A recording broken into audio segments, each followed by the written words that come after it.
तो आज हम लोग बात करेंगे think and grow rich book का तीसरा चैप्टर। थर्ड चैप्टर है आस्था। आस्था यानी विश्वास, बिलीव। तो इसमें बिलीव सिस्टम के बारे में बताया गया है कि हम लोग कैसे अपने काम के प्रति अपने विश्वास बनाए रख सकते हैं। तो आइए देखते हैं इस बुक से हम लोग, इस चैप्टर से हम लोगों को क्या सीखने को मिलता है। ये कहते हैं पहला पॉइंट में कि विश्वास कैसे विकसित करें। तो इसमें ये बताते हैं कि हमें अपने काम के प्रति अपने बिलीव को स्ट्रॉन्ग करने के लिए हमें उस काम का विजन देखना चाहिए कि हम लोग उस काम को करके कहाँ तक पहुँच सकते हैं। जो हम लोग बनना चाहते हैं क्या वो हम उस काम को करके बन सकते हैं, या फिर जितने पैसे की हम इच्छा रखते हैं, जितना पैसा हम कमाना चाहते हैं, क्या उस काम को करके हम वो पैसा कमा सकते हैं। तो इससे हमारे मन में अगर हमारा जवाब आता है कि हाँ हम वो बन सकते हैं, उतना पैसा कमा सकते हैं, तो उस काम के लिए हमारा विश्वास और बढ़ जाता है। जैसे जैसे उस रास्ते पे हम लोग आगे बढ़ते हैं, फिर हम लोग क्या करते हैं कि उस काम से रिलेटेड और जानकारियाँ जुटाना शुरू करते हैं। जैसे जैसे हम लोग जानकारी जुटाते हैं वैसे वैसे और हम लोग का बिलीव उस काम के लिए बढ़ता जाता है और हम लोग का बिलीव स्ट्रांग हो जाता है। एक और उदाहरण देते हुए कहते हैं कि अगर हमें अपना बिलीव अपने काम के लिए स्ट्रांग करना है तो हम लोग एक और काम कर सकते हैं कि जो भी चीज़ हम लोग पाना चाहते हैं या जितना पैसा कमाना चाहते हैं या जैसा बनना चाहते हैं या कुछ भी जो हमें चाहिए, वो हमें उस काम को, उस रास्ते पर जिस दिन हम चलना शुरू किए हैं उसी दिन से हमें ये सोच कर चलना है कि वो बन चुके हैं हम, या फिर उतना पैसा हम कमा चुके हैं, और उस तरीके से एक्शन लेना होगा।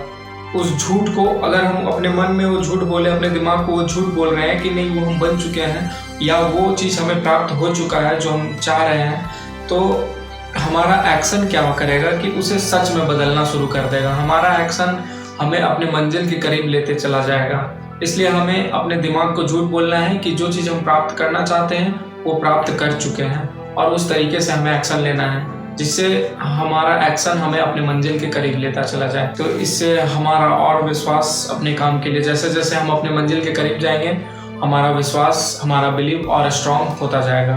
फिर आगे कहते हैं आस्था दिमाग की एक अवस्था है जो स्वतः सुझाव के सिद्धांत के माध्यम से प्रेरित की जा सकती है। ये कहते हैं कि आस्था यानी विश्वास, जो हमारा बिलीव है, वो हमारे दिमाग की एक अवस्था होती है जिसे हम लोग बना सकते हैं, खुद से मिटा भी सकते हैं और उसे बदल भी सकते हैं। हर काम के लिए अलग अलग तरीके से हम लोग विश्वास को, अपने विश्वास को बदल भी सकते हैं। और इस पर यह महात्मा गांधी का उदाहरण देते हैं।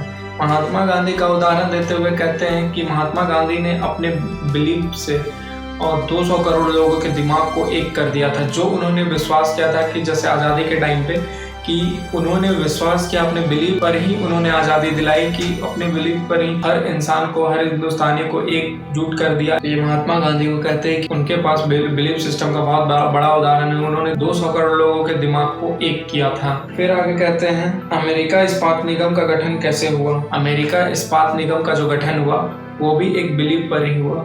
कैसे? एक व्यक्ति थे चार्ल्स एम श्वाब, उनके मन में ये विचार आया, उनके दिमाग में यह कल्पना करी। अमेरिका इस्पात निगम का उन्होंने अपने दिमाग में कल्पना करते हैं, उसे अपने विश्वास से, अपने बिलीव से, अपने बिलीव को स्ट्रॉन्ग करके उसे सच करते हैं। इसे उन्होंने 6 पॉइंट में बताया है कि कैसे उन्होंने इसे सच किया। पहला पॉइंट में कहते हैं कि चार्ल्स के मन में यह विचार आया और उन्होंने अपने दिमाग में इनकी कल्पना करी। उनके मन में ये दिमाग में विचार आता है कि अमेरिका इस्पात निगम का गठन करना चाहिए। उन्होंने इस पर विजन देखा कि हाँ कैसे होगा, क्या होगा। अपने दिमाग में उस चीज को देख लिया उन्होंने पहले ही। दूसरा वे कहते हैं कि उन्होंने अपने विश्वास को अपने कल्पना के साथ मिलाया। जो अमेरिका इस्पात निगम का निर्माण करने का जो बिलीव था और जो वो कल्पना किए थे, जो उनका विजन देखे थे, तो बिलीव और विजन दोनों को एक साथ मिलाते हैं। तीसरा वो कहते हैं कि अपने बिलीव को और अपने विजन को सच करने के लिए योजना बनाते हैं। अपने विजन को सच करने के लिए एक योजना बनाते हैं कि कैसे कैसे, जैसा कि हम लोगों ने पहले चैप्टर में भी देखा था कि कैसे हमें योजनाबद्ध तरीके से काम करना चाहिए।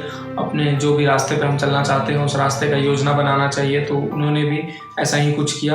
और चौथा कहते हैं जिन लोगों के साथ उन्हें काम करना था उन्हें अपनी योजना बताते हुए उस पर काम करना शुरू कर देते हैं। बताते हैं कि जैसे इनका योजना बनता है तो वो उन लोगों को बताते हुए, जिन लोगों के साथ इन्हें काम करना था उन लोगों को बताते हुए योजना पर काम करना उसी दिन से शुरू कर देते हैं। पांचवा कहते हैं उन्होंने आवेदन किया और दृढ़ता के साथ बनाए गए योजना को पूरा किया, और जब तक यह काम पूरा नहीं हो गया उन्होंने उस काम का समर्थन किया। कहते हैं कि उन्होंने जो योजना बनाई उस पर दृढ़ता के साथ काम करते हैं, उसे आगे बढ़ते हैं उस काम में दृढ़ता के साथ, उस योजना का तब तक समर्थन करते हैं, मतलब उस काम में तब तक टिके रहते हैं जब तक वह काम पूरा नहीं हो जाता है। फिर छठा कहते हैं कि अपने इच्छा शक्ति से अपने विश्वास को सफलता का रास्ता बना देते हैं। जो भी उनकी इच्छा, अपनी इच्छा शक्ति से जो विश्वास किए थे, जो विजन देखे थे, उसे वो सक्सेस का रास्ता बना देते हैं। इस तरीके से वो अमेरिका इस्पात निगम का गठन करते हैं। ये आगे बताते हैं कि चार्ल्स ने संयुक्त राज्य अमेरिका इस्पात निगम का गठन तो किया, लेकिन एक समय ऐसा भी था जब उसका विजन उनके दिमाग में नहीं था। वो इस चीज़ से अज्ञात थे कि ऐसा कुछ हो सकता है, ऐसा कुछ बनाया जा सकता है। लेकिन जैसे ही उनके दिमाग में ये चीज़ आता है, वो एक बार ये विजन देखते हैं और फिर अपना काम में लग जाते हैं और उस चीज़ को पूरा करते हैं, जिससे पूरी दुनिया की सच्चाई बदल जाती है। आगे लेखक बताते हैं कि जिस रास्ते पर हम लोग पूरी ज़िंदगी चलने को तैयार हैं, उस रास्ते की कीमत हमें जाननी चाहिए और अपनी कीमत खुद से पूछनी चाहिए कि हमारी क्या कीमत है उस रास्ते पर चलने की। और अंत में कहते हैं, मन की कोई सीमा नहीं होती है सिवा उनके जिन्हें हम स्वीकार करते हैं। इसलिए कहते हैं कि मन की कोई सीमा नहीं होती है जब तक हम लोग किसी चीज़ को स्वीकार नहीं कर लेते हैं। और आगे कहते हैं, गरीबी और धन दोनों सोच की संतानें हैं। जो गरीबी और धन है वो सोच की संतानें हैं। एक व्यक्ति जो धनवान होता है वो खुद से सोचता है कि मुझे कितना पैसा कमाना है और वो उतना कमाता है, और जो गरीबी में जीता है वो लोग एक्सक्यूजेस देते रह जाता है कि मेरे पास ये नहीं है, वो नहीं है, जिसके कारण मैं नहीं कर सकता हूँ, या गरीब हूँ, ऐसे वैसे लाचार बनते रहता है, वो ऐसे ही रह जाता है। और जो पहले ही सोच लिया कि मैं रईस हूँ, मैं अमीर बन चुका हूँ, मेरे पास इतना पैसा आ गया है, तो वो अमीर बन जाता है। तो इस चैप्टर से हम लोगों को सीखने को मिलता है किस तरह से हम लोग अपने विजन को और अपने बिलीव को एक साथ मिलाकर अपनी ज़िंदगी को बदल सकते हैं। तो इस चैप्टर में इतना ही। अब हम लोग नेक्स्ट वीडियो में इनके चौथे चैप्टर के बारे में बात करेंगे। तब तक के लिए धन्यवाद।